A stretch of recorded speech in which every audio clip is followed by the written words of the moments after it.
Antes do nosso último estudo sobre o livro de Josué, eu peço que você deixe o seu like no vídeo, que você se inscreva no canal e ative o sininho das notificações, porque assim você vai me ajudar a levar esse vídeo mais longe. Quanto mais pessoas curtem, mais o YouTube propaga esse tipo de estudo. Então você vai estar me auxiliando para que eu ajude outras pessoas também.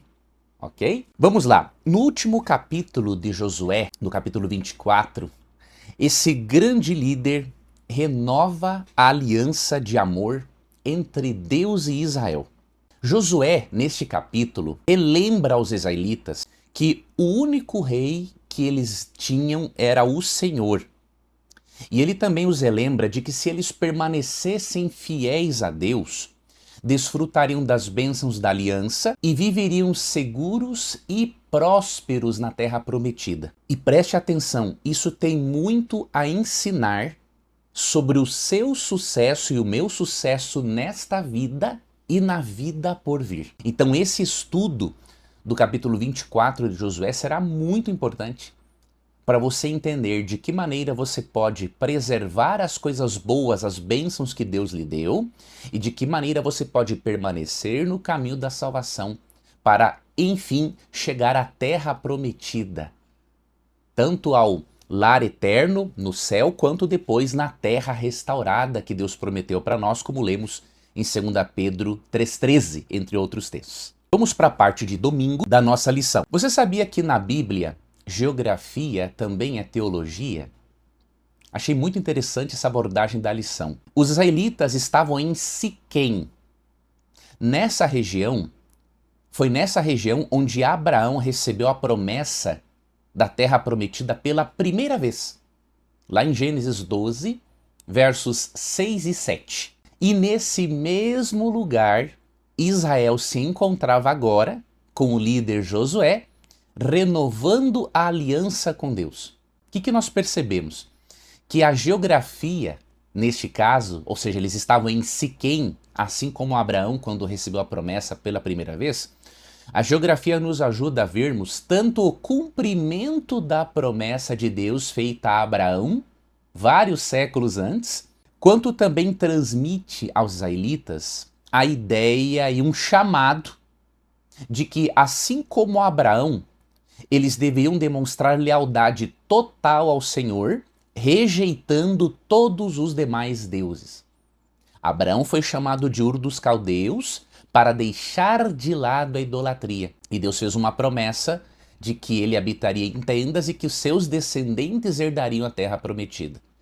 Então a aliança é renovada nesse mesmo local onde originalmente Abraão recebe a promessa pela primeira vez, para também mostrar o chamado que Deus tinha para eles. Ou seja, assim como Abraão foi tirado do paganismo, Deus os estava tirando do paganismo e eles deveriam, assim como Abraão, rejeitar qualquer outra divindade. Vamos para a pergunta de número 1. Leia Josué 24, 2 a 13. Qual é a ideia principal da mensagem de Deus para Israel?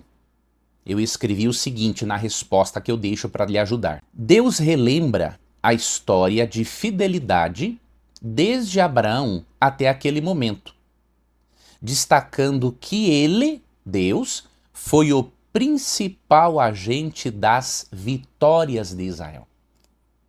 Aqui ficou claro para eles que a existência de Israel como nação não era mérito de ninguém, a não ser mérito de Deus e de sua graça amorosa. Por isso, por eles terem sido estabelecidos por Deus nessa terra prometida, eles deveriam amar e servir a Deus, somente a Deus. E isto envolvia zero idolatria. O coração humano não pode ser dividido. Jesus mesmo disse, em Mateus 6, 24, que ninguém pode servir a dois senhores, porque a pessoa vai amar um e odiar ao outro. Nesse contexto ele falou, não podeis servir a Deus e a Mamon, ou seja, ao Deus chamado dinheiro. Então isso aqui nos ensina que não podemos servir a Deus ou a ídolos, e a ídolos ao mesmo tempo. Deus não aceita um coração dividido. Segunda-feira, pergunta de número 2. O que Josué pediu que os israelitas fizessem, Josué 24, 14 e 15. O que significa servir ao Senhor com integridade e com fidelidade? Resposta: que Josué pediu que escolhessem entre Deus e os deuses pagãos. Veja, lembra da questão do coração dividido? Ele deu um posicionamento, ele pediu um posicionamento sem meias verdades. Isso aqui é importante. Eu quero ler para você Josué 24, 14, para você ver que Deus não aceita meias verdades, porque meia verdade se torna uma mentira completa. Anota isso aqui. Escreve nos comentários, meia verdade se torna em uma mentira completa. Por isso que Deus não aceita meias verdades. Por isso que ele não aceita o coração dividido. Josué 24, 14 diz assim: Agora, pois, temei ao Senhor e servi-o com integridade e com fidelidade. Deitai fora os deuses aos quais serviram vossos pais além do Eufrates e no Egito, e servi ao Senhor. O que esse texto pede para os israelitas fazerem e pede também a nós? Temer a Deus e servi-lo com integridade e fidelidade. O que significa temer a Deus? Eu quero dar aqui 3 aspectos para você entender o significado de temer a Deus. Primeiramente, temer a Deus no texto bíblico não é ter medo de Deus. Eu quero ler para você 1 João 4,18, que é um texto complementar para você entender essa questão. No amor não existe medo. Antes, o perfeito amor lança fora o medo. Ora, o medo produz tormento. Logo, aquele que teme não é aperfeiçoado no amor. Então, temer a Deus não é ter medo dele, porque se você tem medo de Deus, você não o ama de verdade. Porque o texto diz, 1 João 4,18, anota esse texto, no amor não existe medo. E quando há medo, o amor não é aperfeiçoado. Aquele que teme não é aperfeiçoado no amor. Então, o que é temer a Deus no contexto bíblico? E eu vou lhe mostrar um texto bíblico para explicar isso. Temer a Deus no texto bíblico não é, portanto, ter medo e nem insegurança emocional. É você ter reverência e respeito por Deus, por quem Ele é. Deus é o nosso Pai, como diz Jesus na oração do Pai Nosso em Mateus capítulo 6. Mas Ele também é o nosso Criador. É um Criador tão grandioso que em Isaías capítulo 6, 1 a 6, serafins, anjos estão diante dele em adoração, e com 2 de suas asas eles cobrem o rosto, os pés, diante da glória de Deus. Então isso que é temer a Deus, é você não sentir medo, mas amá-lo, reverenciá-lo e respeitá-lo, por ele ser o Criador de todas as coisas, a causa primária da existência de todo ser vivo e de toda a matéria e de toda forma de vida. É respeitá-lo por sua santidade, por sua onisciência, por sua onipresença, por sua onipotência. Então é um amor reverente. Esta é a palavra mais adequada. Temer a Deus é amá-lo de forma reverente. E um dos textos que mostram algo a mais acerca disso, de que temer a Deus envolve também, olha isso aqui, obedecê-lo, nós lemos aqui em Eclesiastes, capítulo 12, versos 13 e 14. Outro texto que eu recomendo que você anote para abordar isso na lição. De tudo que se tem ouvido, a suma é: teme a Deus e guarda os seus mandamentos, porque isto é o dever de todo homem. Olha, temer a Deus está relacionado à obediência. Tema a Deus e guarde seus mandamentos, porque isto é o dever de todo homem. Porque Deus há de trazer a juízo todas as obras, até as que estão escondidas, quer sejam boas, quer sejam más. Então, temer a Deus envolve amá-lo e obedecê-lo. Isso encontramos também em Levítico 19, 14. Diz assim: não amaldiçoarás o surdo, nem porás tropeço diante do cego, mas temerás o teu Deus, eu sou o Senhor. Neste caso, temer a Deus é não fazer o mal ao próximo. Então percebe? Temer a Deus envolve obedecê-lo, amá-lo, ser uma pessoa de bem. Agora, em Josué 24 foi dito que além de temer a Deus, eles deveriam servi-lo com integridade e fidelidade. A lição nos explicou que o termo hebraico para integridade é usado para descrever a perfeição do animal sacrificado. Isso significa que Deus requer perfeição da nossa parte. Perfeição no sentido bíblico do termo. Não é uma perfeição absoluta com a natureza pecaminosa que temos. É uma perfeição que envolve crescimento, desenvolvimento. Não pararmos de crescer. Tá? Este conceito de perfeição não vou abordar aqui, mas você pode ler sobre este conceito de perfeição como amadurecimento em Filipenses 3, 12 a 15. Agora, e fidelidade? O termo fidelidade na Bíblia significa constância e estabilidade. É você seguir a Deus de uma forma constante, ser estável na sua fé, nas suas convicções e não desistir do Senhor. Há um conselho muito precioso para os filhos de Deus em Hebreus 10, 35 a 39. Eu recomendo muito que você leia esse texto. E eu vou repartir com você aqui, que mostra que realmente a constância ou a fidelidade é algo que Deus requer do seu povo em todos os momentos da história. Diz o texto, ó, não abandoneis, portanto, a vossa confiança. Ela tem grande galardão, grande prêmio. Com efeito, tendes necessidade de perseverança, para que, havendo feito a vontade de Deus, alcanceis a promessa. Então isso aqui, ó, perseverança envolve constância, ser estável na sua fé. Verso 37, porque ainda dentro de pouco tempo aquele que vem virá e não tardará. Ou seja, Jesus vai voltar. Então permaneça nele. Todavia, o meu justo viverá pela fé. E se retroceder, nele não se compraz a minha alma.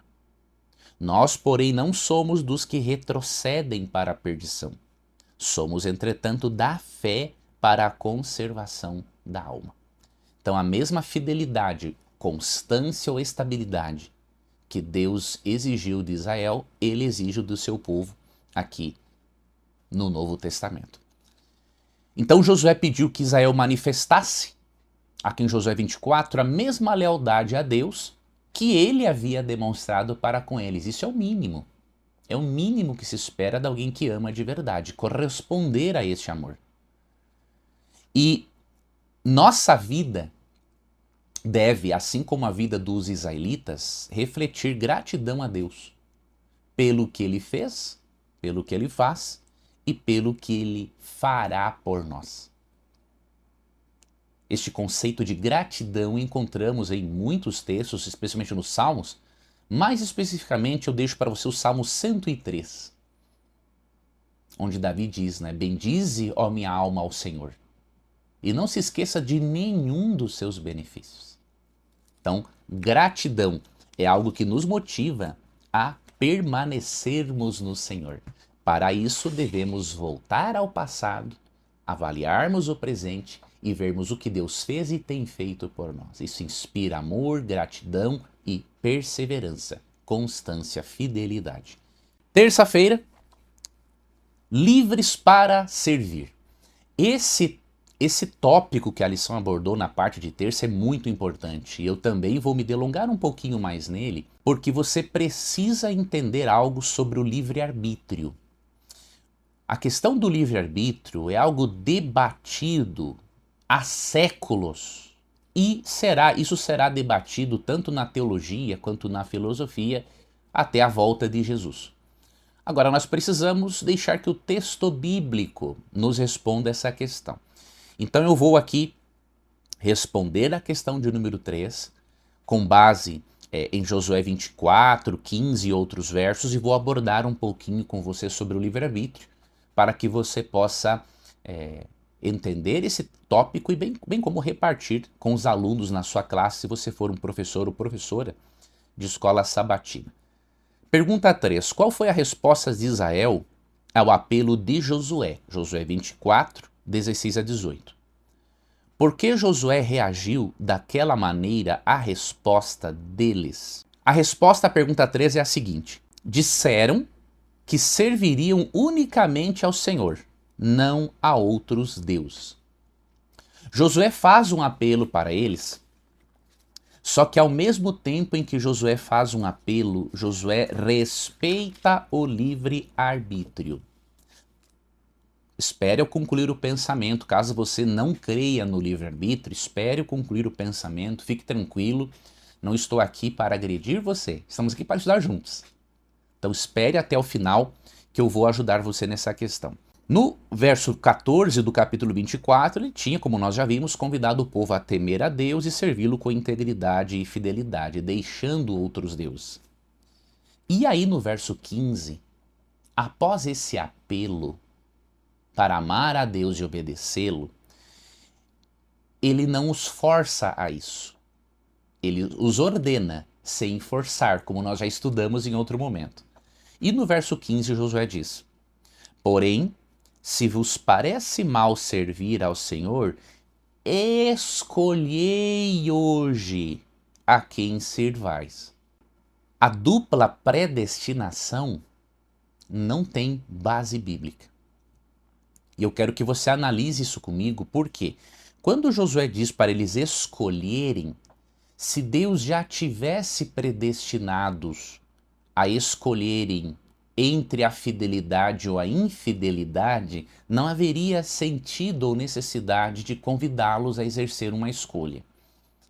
Alguns calvinistas dizem que existe a chamada livre agência, mas não existe livre agência sem livre-arbítrio. Como que eu posso agir livremente sem liberdade? Não tem lógica.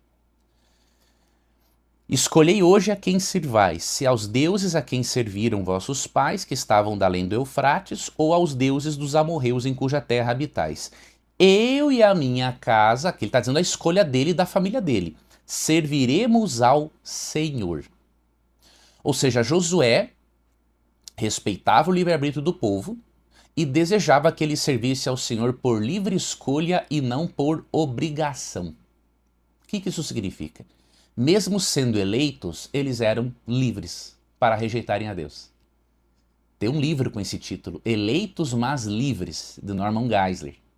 Então a eleição de Deus não tira a liberdade de escolha de suas criaturas. E por que a dupla predestinação, mesmo sendo aceita por cristãos sinceros que amam a Jesus, na minha opinião, a dupla predestinação é uma heresia. Porque ela acaba apresentando Deus como predestinando pessoas a fazerem coisas que Deus odeia que elas façam. Ou seja, é um Deus totalmente racional e lógico e com uma espécie de problema mental. Como que ele predestina alguém a fazer aquilo que ele odeia que a pessoa faça. Ou seja, Deus estaria duelando com o próprio caráter dele, ou seja, sem lógica alguma. Outro detalhe, no próprio contexto de Josué 24:15, olha o que diz o verso 20. Se deixardes o Senhor e servirdes a deuses estranhos, então se voltará e vos fará mal e vos consumirá depois de vos ter feito bem. Olha, aqui é uma condicionalidade que não combina com a dupla predestinação. Aqui, Deus está os advertindo de que se eles deixassem a Deus, então Deus se voltaria contra eles. Então não tem como Deus predestinar que alguns israelitas o deixassem para depois ele ter que se revoltar contra eles. Isso não é soberania, isso é loucura. Agora, ao mesmo tempo, e aqui eu entendo o que nossos irmãos calvinistas querem dizer, né, e em parte eu concordo com eles, o nosso livre-arbítrio, ele existe? Existe.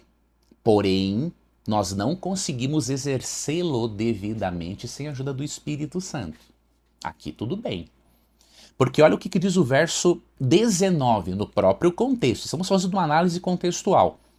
Então Josué disse ao povo, depois que o povo prometeu ser fiel a Deus: não podereis servir ao Senhor, porquanto é Deus santo, Deus zeloso, que não perdoará a vossa transgressão nem os vossos pecados. Então o que Josué está reconhecendo aqui? Que o povo era limitado. O povo era voltado para a idolatria. Então, como que nós equilibramos o evidente livre-arbítrio aqui no texto de Josué 24 com a incapacidade do povo de obedecer a Deus? Será que a predestinação não seria a solução? Não seria, de forma alguma. Porque o convite de Deus para escolher não é possível sem que exista liberdade. O amor, ele não pode ser imposto, do contrário, não é amor. O amor precisa ser conquistado. Como que nós encontramos o ponto de equilíbrio? Para não irmos para o extremo da dupla predestinação e também para o extremo de pensarmos que o ser humano tem total livre-arbítrio.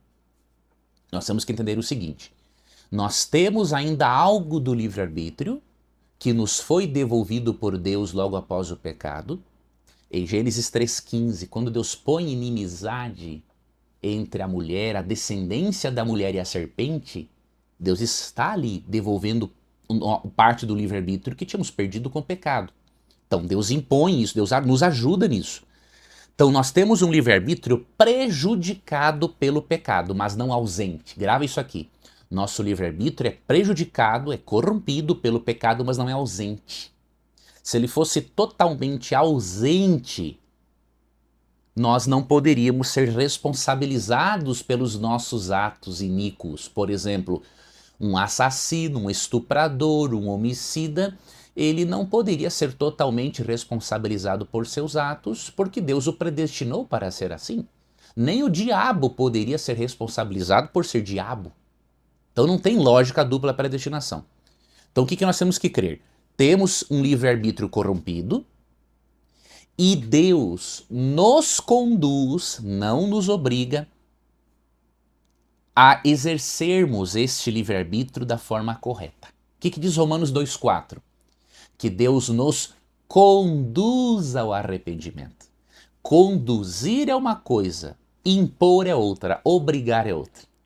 É isso que o nosso irmão calvinista precisa entender.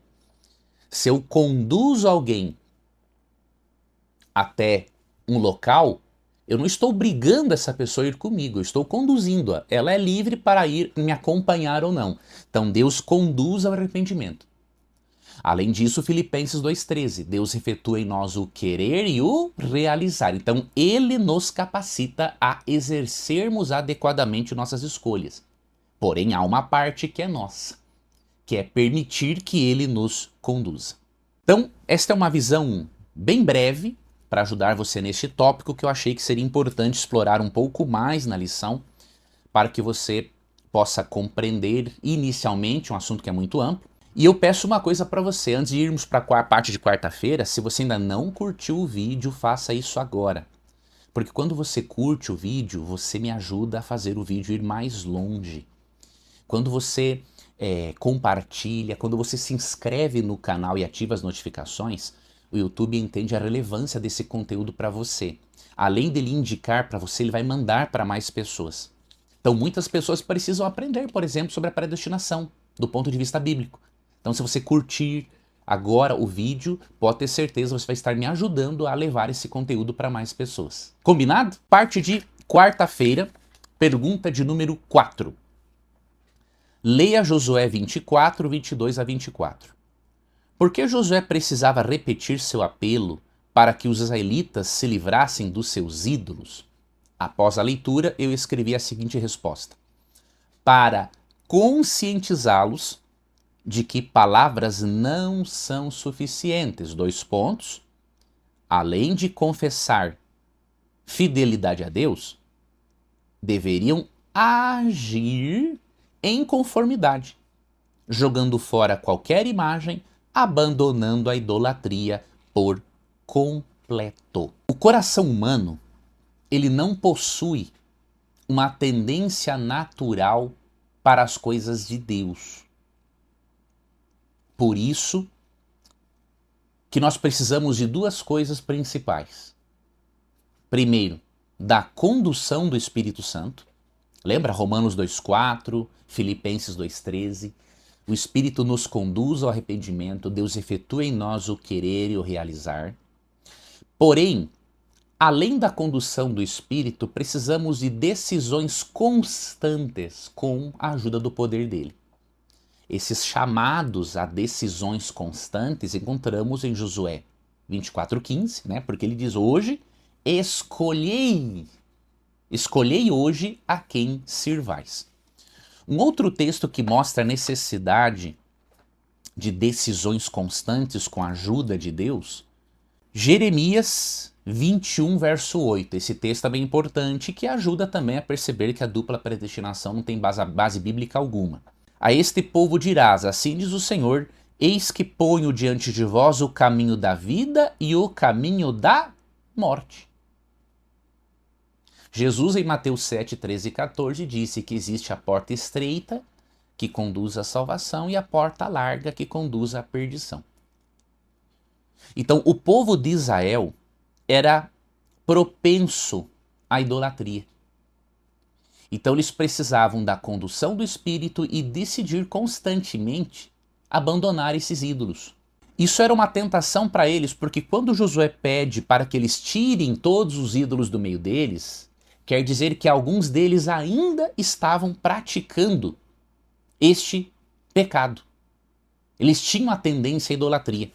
E aqui na parte de sexta-feira tem uma citação que diz assim, ó: entre as multidões que saíram do Egito, havia muitos que tinham sido adoradores de ídolos. E tal é o poder do hábito que a prática continuou secretamente até certo ponto, mesmo depois do estabelecimento em Canaã. Então alguns ainda eram idólatras de coração. Então quando ele pede para eles tirarem qualquer ídolo do meio deles, Josué está dizendo que Israel não deveria simplesmente seguir uma rotina de regras, mesmo que isso ajude de certa forma. Eles deveriam viver aquilo que estavam aprendendo, deveriam praticar. Regras sem vida só enganam, camuflam a real condição do pecador. Então o que eles precisavam e que nós também precisamos? De um relacionamento vivo e real com Deus.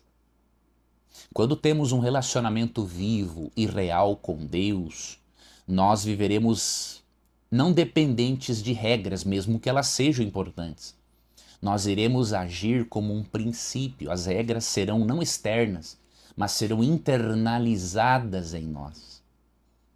E como resultado dessa internalização dos princípios de Deus, nós vamos viver de acordo com a vontade dele. Óbvio, nós vamos errar, vamos pecar, mas com a graça de Jesus nos levantaremos e seguiremos adiante em direção ao nosso crescimento. E aí Apocalipse 3,20, Jesus diz, né? Eis que estou à porta e bato. Se alguém ouvir a minha voz e abrir a porta, entrarei em sua casa, cearei com ele e ele comigo. Então é esse relacionamento profundo com Deus, real, que vai capacitar você e a mim a fazermos boas escolhas. Sem este relacionamento não tem como. Assim como o povo de Israel tinha uma tendência à idolatria, você e eu também temos uma tendência à idolatria. Não a adorar outros deuses no sentido de adorar uma divindade pagã, mas nós podemos ter outros deuses. O materialismo pode ser o nosso Deus. Uma pessoa que amamos pode ser o nosso Deus. O dinheiro pode ser o nosso Deus. Não é? Nós temos que amar pessoas, temos que ter dinheiro. Deus quer que seus filhos prosperem. Temos que ter coisas materiais. Deus criou o material para desfrutarmos. Porém, quando colocamos qualquer uma dessas coisas entre nós e Deus, isso se torna o nosso ídolo. Então, tenha cuidado. Pare para refletir hoje no seguinte: qual tem sido o seu ídolo? O que você tem colocado acima de Deus? E aí você vai fazer o seguinte, você vai falar com Deus sobre isso, dizendo o seguinte: Senhor, eu constatei que o meu ídolo é isto. Eu lhe agradeço porque o Senhor me mostrou. Se o Senhor me mostrou é porque o Senhor me ama. Então me ajuda a abandonar este ídolo. Faça esse tipo de oração. Depois você me conta nos comentários, pode ser depois de alguns dias, não tem problema, o que veio ao seu coração quando você fez esta oração. Quinta-feira, e aí finalizamos o nosso estudo, pergunta de número 5. Leia as últimas palavras do livro de Josué, que foram escritas por um editor inspirado por Deus, lá em Josué 24, 29 a 33. De que forma essas palavras não se referem apenas ao passado, à vida de Josué, mas também ao futuro? Eu vou ser bem franco com você, eu achei muita forçação de barra encontrar uma resposta para essa pergunta, porque eu não vejo a resposta a esta pergunta nesses versos, tá? Então o que eu vou fazer? Eu vou me deter apenas no verso 31, que é para mim o que realmente é relevante e que vai trazer uma lição espiritual final para nós no estudo da lição de Josué. Então eu vou me deter, por isso que eu não vou lhe dar aqui uma resposta a esta pergunta, porque eu não achei sentido nela. Agora, no que eu vou me deter? No verso 31. E aí eu vou te dar uma resposta, não relacionada a essa pergunta, mas para você utilizar para a conclusão do livro de Josué. No verso 31 do capítulo 24 diz assim, ó: Serviu, pois, Israel ao Senhor todos os dias de Josué, e todos os dias dos anciãos que ainda sobreviveram por muito tempo depois de Josué, e que sabiam todas as obras feitas pelo Senhor a Israel. Veja, eu gostei disso aqui que a lição abordou, né, com base no verso 32, que quando os ossos de José são enterrados ali, isso demonstra que eles não precisavam mais peregrinar, que eles agora estavam em um lar, que agora eles tinham onde viver, que eles tinham uma identidade. Isso aqui eu gostei muito da lição e concordo, obviamente, plenamente, porque é bíblico. Mas eu queria destacar o verso 31. Por quê? No verso 31 nós vemos que Josué e os líderes, grava isso aqui, ó, deixaram um legado de fé e fidelidade para as futuras gerações. Eu creio que isso aqui é o mais importante a destacarmos neste trecho final aqui da lição. Você e eu precisamos viver de uma forma que deixemos um legado para as futuras gerações, um legado espiritual, para que as futuras gerações amem e sirvam a Deus e se preparem para a volta de Cristo. Eu prefiro infinitamente que Jesus volte nos nossos dias, na nossa geração. Mas se por acaso isso não acontecer, assim como Josué e todos os anciãos e líderes de Israel, você e eu precisamos deixar um legado. Você gostaria de ser lembrado por seus filhos de que maneira? Como uma mãe e um pai tementes a Deus? Ou uma mãe e um pai que passam mais tempo com as coisas seculares do que com o Senhor? Você gostaria de ser lembrado por sua família, por suas gerações ou por seus netos, somente pelos presentes que você dá ou também pela companhia que você oferece a eles? Você gostaria de ser lembrada pelas futuras gerações por sua dedicação às coisas do Evangelho ou por sua dedicação excessiva àquilo que não corresponde ao Evangelho? Lembre-se, o legado que você deixar vai dizer muito sobre o nível de relacionamento que você teve com Deus.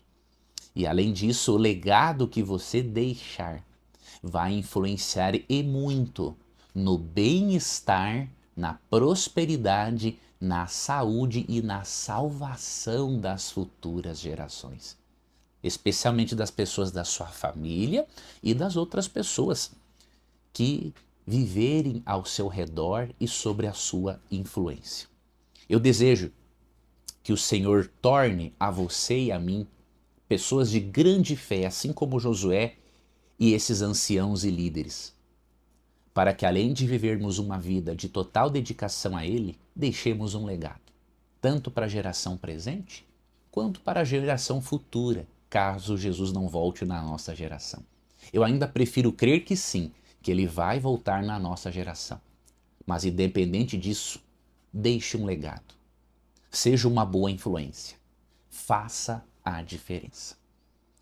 Eu peço que você curta esse vídeo para me ajudar a levá-lo mais longe, que você se inscreva no canal e ative o sininho das notificações. Até porque, se você ativar o sininho das notificações, eu vou poder notificar você do nosso próximo estudo do próximo trimestre. No próximo trimestre vamos estudar sobre Cristo em Filipenses e Colossenses. Olha que bênção! Então não se esqueça de se inscrever e de ativar o sininho das notificações para que eu avise você sobre esse estudo espetacular que faremos no próximo trimestre. Eu desejo que você tenha um ótimo ano novo, que a graça de Jesus lhe acompanhe em tudo o que você fizer e que o amor de Deus seja sentido profundamente no seu coração ao ponto de impactar todas as suas ações e as pessoas ao seu redor. Um abraço e até o nosso próximo estudo.